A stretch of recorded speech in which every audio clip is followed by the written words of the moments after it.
జగన్ కిలుకుడు, చంద్రబాబు వణుకుడు. నడి రోడ్డుపై కాల్ చేసినా తప్పు లేదు అంటూ ఓ ముఖ్యమంత్రిని పట్టుకుని ప్రతిపక్ష నేత చేసిన వ్యాఖ్యలు నిజానికి ఎవరూ సమర్థించేవి కావు. కానీ అందుకు తగ్గ నేపథ్యాన్ని ప్రస్తావించడం ద్వారా జగన్ తన వ్యాఖ్యల్ని జస్టిఫై చేసుకున్నారనే చెప్పాలి. అయినా సరే కొంతమేర ఆ వ్యాఖ్యలు అభ్యంతరకరమే.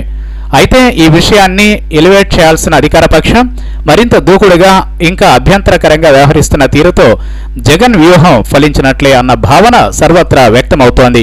కాల్ చేసినా తప్పు లేదు అన్న వ్యాఖ్యల వ్యవహారాన్ని పక్కన పెడితే జగన్ ప్రస్తావించిన చాలా అంశాలకు సంబంధించి అధికార పార్టీ వద్ద సమాధానం లేకుండా పోయింది.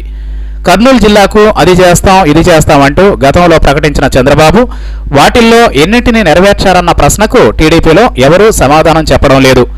మైనారిటీలను మోసగించడం సహా ఏ అంశం మీద అధికార పార్టీ పెదవి విప్పలేని పరిస్థితిని జగన్ తీసుకొచ్చారు. అన్నిటికన్నా ముఖ్యంగా పార్టీ ఫిరాయింపుల అంశంపై జగన్ చేసిన వ్యాఖ్యలు అధికార పార్టీ కొంప ముంచేస్తున్నాయి.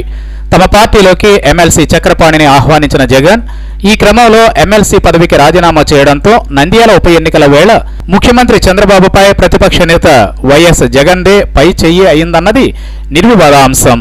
ఇక జగన్ వ్యాఖ్యలపై పోలీసులకు ఫిర్యాదు చేసిన మంత్రి అఖిలప్రియ మంత్రి పదవికి రాజీనామా చేసే విషయమై మీడియా నుంచి వస్తున్న ప్రశ్నలకు సమాధానం చెప్పుకోలేకపోతుండడం గమనార్హం.